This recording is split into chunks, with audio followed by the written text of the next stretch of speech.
ओम शांति। आज 27 नवंबर 2022 की अव्यक्त मधुर महावाक्य। रिवाज है 31 दिसंबर 1992। हेडलाइन है सफलता प्राप्त करने का साधन सब कुछ सफल करो। अब मुरली सुनते हैं विस्तार से। बाबा ने कहा, आज नवजीवन देने वाले रचता बाप अपनी नवजीवन बनाने वाले बच्चों को देख रहे हैं। यह नवजीवन अर्थात श्रेष्ठ ब्राह्मण जीवन है ही नवयुग की रचना करने के लिए। तो हर ब्राह्मण आत्मा की नई जीवन नवयुग लाने के लिए ही है, जिसमें सब नया ही नया है। प्रकृति भी शतों प्रधान अर्थात नई है। दुनिया के हिसाब से नया वर्ष मनाते हैं, नए वर्ष की बधाइयां देते हैं। वह एक दो को नए वर्ष की निशानी गिफ्ट भी देते हैं, लेकिन बाप और आप नवयुग की मुबारक देते हो। सर्व आत्माओं को खुशखबरी सुनाते हो कि अब नवयुग अर्थात गोल्डन दुनिया सतयुग व स्वर्ग आया कि आया। यही सेवा करते हो ना, यही खुशखबरी सुनाते हो ना। नए युग की गोल्डन गिफ्ट भी देते हो। क्या गिफ्ट देते हो? जन्म जन्म के अनेक जन्मों के लिए विश्व का राज्य भाग्य। इस गोल्डन गिफ्ट में सर्व अनेक गिफ्ट्स आ जाती है। अगर आज की दुनिया में कोई कितनी भी बड़ी ते बड़ी व बढ़िया ते बढ़िया गिफ्ट दे तो भी क्या देंगे? अगर कोई किसको आजकल का ताज व तख्त भी दे दे, वह भी आपकी शतों प्रधान गोल्डन गिफ्ट के आगे क्या है? बड़ी बात है क्या? नवजीवन रचता बाप ने आप सभी बच्चों को यह अमूल्य अविनाशी गिफ्ट दे दी है। अधिकारी बन गए हो ना। ब्राह्मण आत्माएं सदा अखुट निश्चय की फलक से क्या कहते कि यह विश्व का राज्य भाग्य तो हमारा जन्मसिद्ध अधिकार है। इतनी फलक है ना, यह कभी कम हो जाती कभी ज्यादा हो जाती। निश्चय है और निश्चित है। इस अधिकार की भावी को कोई टाल नहीं सकता। निश्चय बुद्धि आत्माओं के लिए यह निश्चित भावी है। निश्चित है ना, या कुछ चिंता है पता नहीं मिलेगा या नहीं। कभी संकल्प आता है। अगर ब्राह्मण है तो निश्चित है। ब्राह्मण सो फरिश्ता, फरिश्ता सो देवता। पक्का निश्चय है ना कि थोड़ी हलचल होती है, अचल अटल है।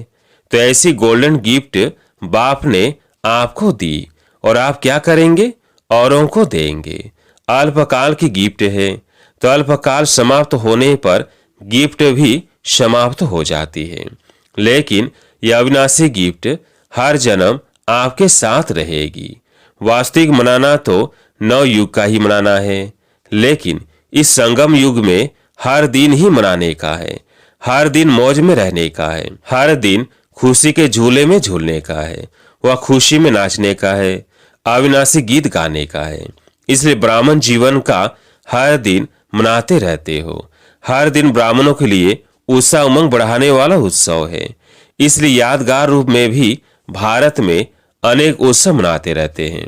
यह प्रसिद्ध है कि भारत में साल के सभी दिन मनाने के हैं और कहाँ भी इतने उत्सव नहीं होते जितने भारत में होते हैं। तो ये आप ब्राह्मणों के हर दिन मनाने का यादगार बना हुआ है। इसलिए नए वर्ष का दिन भी मना रहे हो। नया वर्ष मनाने के लिए आए हो तो सिर्फ एक दिन मनाएंगे। पहली तारीख खत्म होगी तो मनाना भी खत्म हो जाएगा। आप श्रेष्ठ आत्माओं का नया जन्म अर्थात इस ब्राह्मण जन्म की श्रेष्ठ राशि है। हर दिन मनाना, हर दिन उत्सव। आपकी जन्म पत्री में लिखा हुआ है कि हर दिन सदा श्रेष्ठ से श्रेष्ठ होना है। आप ब्राह्मणों की श्रेष्ठ राशि है ही सदा उड़ती कला की। ऐसे नहीं कि 2 दिन बहुत अच्छे और फिर 2 दिन के बाद थोड़ा फर्क होगा। मंगल अच्छा रहेगा, गुरुवार उससे अच्छा रहेगा, शुक्रवार फिर विघ्न आएगा। ऐसी राशि आपकी है क्या? जो हो रहा है वो भी अच्छा और जो होने वाला है वो और अच्छा। इसको कहते हैं ब्राह्मणों की उड़ती कला की राशि। ब्राह्मण जीवन की राशि बदल गई क्योंकि नया जन्म हुआ ना। तो इस वर्ष हर रोज अपनी श्रेष्ठ राशि देख प्रैक्टिकल में लाना। दुनिया के हिसाब से यह नया वर्ष है और आप ब्राह्मणों के हिसाब से विशेष अव्यक्त वर्ष मना रहे हो। नया वर्ष अर्थात अव्यक्त वर्ष का आरंभ कर रहे हो तो इस नए वर्ष का व अव्यक्त वर्ष का विशेष स्लोगन सदा यही याद रखना कि सदा सफलता का विशेष साधन है हर सेकंड को, हर श्वास को, हर खजाने को सफल करना। सफल करना ही सफलता का आधार है। किसी प्रकार की सफलता, चाहे संकल्प में, बोल में, कर्म में, संबंध संपर्क में, सब प्रकार की सफलता अनुभव करने चाहते हो तो सफल करते जाओ, व्यर्थ नहीं जाए। चाहे शव के प्रति सफल करो, चाहे और आत्माओं के प्रति सफल करो, तो ऑटोमेटिकली सफलता की खुशी की अनुभूति करते रहेंगे। क्योंकि सफल करना अर्थात वर्तमान के लिए सफलता और भविष्य के लिए जमा करना है। जितना इस जीवन में समय सफल करते हो तो समय की सफलता के फलस्वरूप राज्य भाग्य का फूल अर्थात पूरा समय राज्य अधिकारी बनते हो, हर श्वास सफल करते हो। इसके फलस्वरूप अनेक जन्म सदा स्वस्थ रहते हो। कभी चलते चलते श्वास बंद नहीं होगा, हार्ट फेल नहीं होगा। एक गुना का 1000 गुना सफलता का अधिकार प्राप्त करते हो। इसी प्रकार से सर्व खजाने सफल करते रहते हो। इसमें भी विशेष ज्ञान का खजाना सफल करते हो। ज्ञान अर्थात समझ। इसके फलस्वरूप ऐसे समझदार बनते हो जहां भविष्य में अनेक वजीरों की राय नहीं लेनी पड़ती। स्वयं ही समझदार बन राज्य भाग्य चलाते हो। दूसरा खजाना है सर्व शक्तियों का खजाना। जितना शक्तियों के खजाने को कार्य में लगाते हो, सफल करते हो, उतना आपके भविष्य राज्य में कोई शक्ति की कमी नहीं होती। सर्व शक्तियां स्वतः ही अखंड, अटल, निर्विघ्न कार्य की सफलता का अनुभव कराती है। कोई शक्ति की कमी ही नहीं। धर्म सत्ता और राज्य सत्ता दोनों ही साथ साथ रहती है। तीसरा है सर्व गुणों का खजाना। इसके फलस्वरूप ऐसे गुणमूर्त बनते हो जो आज लास्ट समय में भी आपके जड़ चित्र का गायन सर्वगुण संपन्न देवता के रूप में हो रहा है। ऐसे हर एक खजाने की सफलता के फलस्वरूप को मनन करो, समझा, आपस में इस पर रुझान करना। तो इस अव्यक्त वर्ष में सफल करना और सफलता का अनुभव करते रहना। यह अव्यक्त वर्ष विशेष ब्रह्मा बाप के स्नेह में मना रहे हो तो स्नेह की निशानी है जो स्नेही को प्रिय व स्नेह करने वाले को भी प्रिय हो। तो ब्रह्मा बाप का स्नेह किससे रहा? मुरली से। सबसे ज्यादा प्यार मुरली से रहा ना, तब तो मुरलीधर बना। भविष्य में भी इसलिए मुरलीधर बना। मुरली से प्यार रहा तो भविष्य श्री कृष्ण रूप में भी मुरली निशानी दिखाते हैं। तो जिससे बाप का प्यार रहा उससे प्यार रहना, यह प्यार की निशानी। सिर्फ कहने वाले नहीं, ब्रह्मा बाप बहुत प्यारा था भी और है भी, लेकिन निशानी जिससे ब्रह्मा बाप का प्यार रहा अब भी है, उससे प्यार सदा दिखाई दे। इसको कहेंगे ब्रह्मा बाप के प्यारे, नहीं तो कहेंगे नंबरवार प्यारे। नंबर 1 नहीं कहेंगे, नंबरवार कहेंगे। अव्यक्त वर्ष का लक्ष्य है बाप के प्यार की निशानियां प्रैक्टिकल में दिखाना, यही मनाना है। जिसको दूसरे शब्दों में कहते हो बाप समान बनना। जो भी कर्म करो विशेष अंडरलाइन करो कि कर्म के पहले, बोल के पहले, संकल्प के पहले चेक करो कि ब्रह्मा बाप समान है, यह प्यार की निशानी है। फिर संकल्प को स्वरूप में लाओ, बोल को मुख से बोलो, कर्म को कर्मेंद्रिय से करो। पहले चेक करो फिर प्रैक्टिकल करो। ऐसे नहीं कि सोचा तो नहीं था लेकिन हो गया, नहीं। ब्रह्मा बाप की विशेषता विशेष यही है, जो सोचा वो किया, जो कहा वो किया। चाहे नया ज्ञान होने के कारण ऑपोजिशन कितनी भी रही, लेकिन अपने सम्मान की स्मृति से, बाप के साथ की समर्थी से और दृढ़ता निश्चय के शस्त्रों से, शक्ति से अपनी पोजीशन की सीट पर सदा अचल अटल रहे। तो जहां पोजीशन है वो ऑपोजिशन क्या करेगी?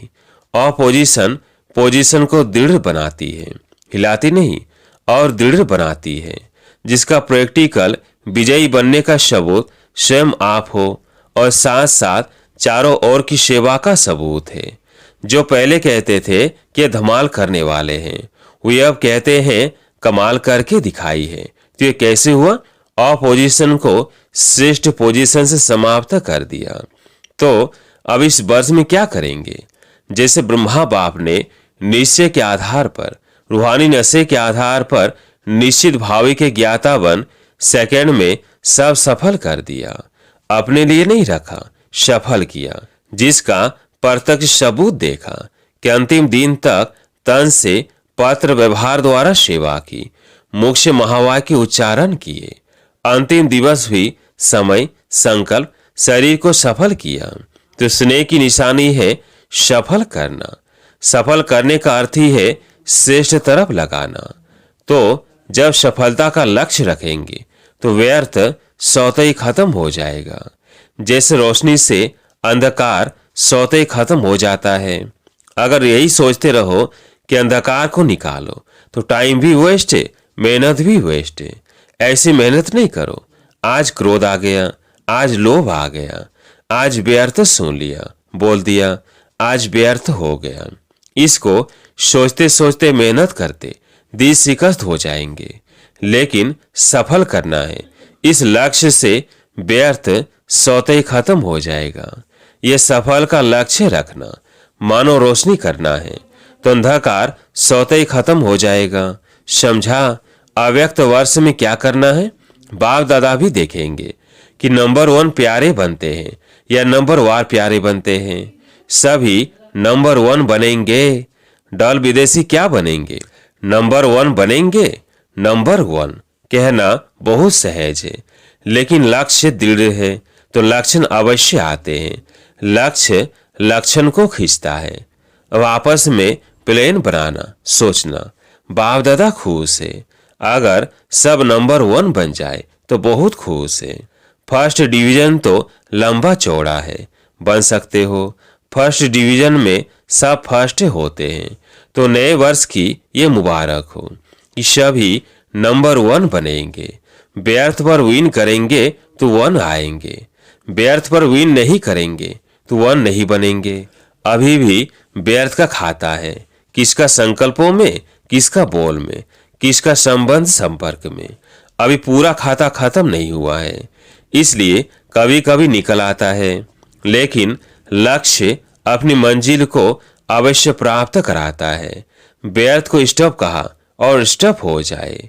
जब स्टॉप करने की शक्ति आएगी तो जो पुराने खाते का स्टॉक है वो खत्म हो जाएगा। इतनी शक्ति हो। परमात्म सिद्धि है। रिद्धि सिद्धि वाले अल्पकाल का चमत्कार दिखाते हैं और आप परमात्म सिद्धि वाले विधि द्वारा सिद्धि को प्राप्त करने वाले हो। परमात्म सिद्धि क्या नहीं कर सकती? स्टॉप सोचो और स्टॉप हुआ। इतनी शक्ति है। या स्टॉप कहने के बाद भी 1-2 दिन भी लग जाते तो 1 घंटा 10 घंटा भी लग जाता है। स्टॉप तो स्टॉप। तो यही निशानी बाप को देनी है। समझा? सेवा की सफलता व प्रत्यक्षता तो ड्रामानुसार बढ़ती जाएगी। बढ़ रही है ना? अभी पहले आप निमंत्रण देते थे, अभी वे आपको निमंत्रण देते हैं। तो सेवा के सफलता की प्रत्यक्षता हो रही है ना? आप लोगों को कोई स्टेज मिलने की व डिग्री मिलने की आवश्यकता नहीं है, लेकिन ये सेवा की प्रत्यक्षता है। भगवान की डिग्री के आगे यह डिग्री क्या है? उदयपुर विश्वविद्यालय ने दादी जी को मानद डॉक्टरेट की डिग्री दी है, लेकिन यह भी प्रत्यक्षता का साधन है। साधन द्वारा सेवा की प्रत्यक्षता हो रही है। बनी बनाई स्टेज मिली है, वह भी दिन आना ही है जो ये धर्म नेताएं भी आपको आमंत्रित करके चीफ गेस्ट आपको ही बनाएंगे।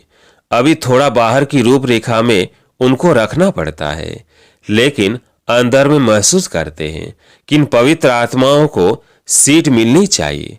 राजनेता तो कह भी देते हैं कि हमको चीफ गेस्ट बनाते हो, यह तो आप ही बनते तो बेहतर होता। लेकिन ड्रामा में नाम उन्हों का, काम आपका हो जाता है।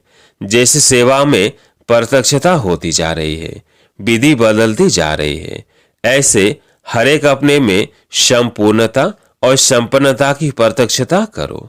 अभी इसकी आवश्यकता है और अवश्य संपन्न होनी है। कल्प कल्प की निशानी आपको सिद्ध करती है कि सफलता हुई ही पड़ी है। यह विजय माला क्या है? विजयी बने हैं, सफलता मूर्त बने हैं, तब तो निशानी है ना। इस भावी को टाल नहीं सकते। कोई कितना भी सोचे कि अभी तो इतने तैयार नहीं हुए हैं, अभी तो खिटखिट हो रही है, इसमें घबराने की जरूरत नहीं। कल्प कल्प के सफलता की गारंटी यह यादगार है। क्या होगा, कैसे होगा, इस क्वेश्चन मार्क की भी आवश्यकता नहीं है। होना ही है, निश्चित है ना। निश्चित भावी को कोई हिला नहीं सकता। अगर नाव और खिवैया मजबूत है तो कोई भी तूफान आगे बढ़ाने का साधन बन जाता है, तूफान भी तोहफा बन जाता है। इसलिए ये बीच बीच में बायप्लट्स होते रहते हैं, लेकिन अटल भाव ही निश्चित है। इतना निश्चय है। या थोड़ा कभी नीचे ऊपर देखते हो तो घबरा जाते हो, पता नहीं कैसे होगा, कब होगा। यह तूफानी तोहफा बनेगा। समझा? इसको कहा जाता है निश्चय बुद्धि विजयी। सिर्फ फॉलो फादर। अच्छा, सर्व अटल निश्चय बुद्धि विजयी आत्माएं सदा हर खजाने को सफल करने वाले सफलता मूर्त आत्माएं सदा ब्रह्मा बाप को हर कदम में सहज फॉलो करने वाले, सदा नई जीवन और नव युग की स्मृति में रहने वाली समर्थ आत्माएं सदा स्वयं में बाप के स्नेह की निशानियों को प्रत्यक्ष करने वाली विशेष आत्माओं को श्रेष्ठ परिवर्तन की अव्यक्त वर्ष की मुबारक, याद, प्यार और नमस्ते। दादियों से मुलाकात। ड्रामा का दृश्य देख हर्षित हो रही हो ना? वाह ड्रामा, वाह वाह वाह वाह वाह। यही गीत अनादि अविनाशी चलते रहते हैं। बच्चे बाप को प्रत्यक्ष करते हैं और बाप शक्ति सेना को प्रत्यक्ष करते हैं। अच्छी सेवा रही, नई रूपरेखा तो होनी है।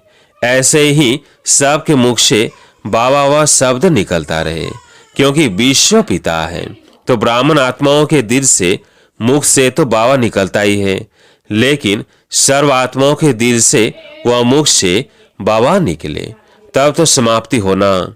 चाहे ओहो प्रभु के रूप में निकले, चाहे वाह बाबा के रूप में निकले, लेकिन बाबा शब्द का परिचय मिलना तो है ही। तभी यही सेवा का साधन अनुभव किया कि एक माई कितनी सेवा कर सकता है। संदेश देने का कार्य तो हो ही जाता है ना। तो अभी माइक तैयार करने हैं। यह राजस्थान के राज्यपाल डॉक्टर एम चन्ना रेड्डी सैंपल है। फिर भी माइक तैयार करने में भारत ने नंबर तो ले ही लिया। ऐसे तैयार करना है। अभी राजस्थान का माइक आबू ने तैयार किया है, राजस्थान ने नहीं। तीर तो आबू से लगाना। अच्छा, आज प्यारे मीठे बाबा का वरदान, परमात्म प्यार और अधिकार की अलौकिक खुशी व नशे में रहने वाले सर्व प्राप्ति संपन्न भव। जो बच्चे बाप के साथ सदा कंबाइंड रह प्यार से कहते हैं मेरा बाबा, तूने परमात्म अधिकार प्राप्त हो जाता है। बेहद का दाता सर्व प्राप्तियों से संपन्न कर देता है। तीनों लोकों के अधिकारी बन जाते हैं। फिर यही गीत गाते कि पाना था वो पा लिया। अभी कुछ पाने को नहीं रहा, उन्हें 21 जन्मों का गारंटी कार्ड मिल जाता है। तो यही अलौकिक खुशी और नशे में रहो कि सब कुछ मिल गया। आज के स्लोगन, साधनों के आधार पर साधना न हो, साधन साधना में विघ्न रूप न बने। साधनों के आधार पर साधना न हो, साधन साधना में विघ्न रूप न बने। अच्छा, ओम शांति।